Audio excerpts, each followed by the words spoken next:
question we get asked a lot: why would you need scaling and root planing on your teeth? What happens?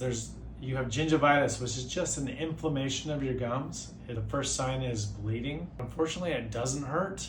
And that sounds like a good thing that it doesn't hurt, but the reason why it's not a good thing is because it doesn't hurt, you don't come in and get it taken care of, and then you end up losing teeth, because once the teeth start to get loose, there's nothing we can do as dentists to regrow that bone. It's gonna get worse unless you take care of it. So scaling and root planing is getting you numb, getting down in that pocket, cleaning it out, scraping it out, and then once you have gum disease, you may be required by your dentist to come in every 3 to 4 months instead of every 6 months to maintain those pocket depths. And even if you do a perfect job on that, you may end up needing scaling and root planing every 2 to 3 years, just because you've lost bone and you really need to stay on top of it to make sure that you don't continue to lose bone.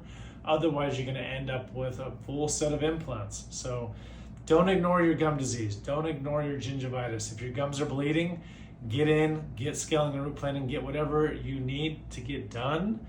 That's how you're going to save yourself from the big investment of losing all your teeth and paying someone like me to have to replace them. It's expensive.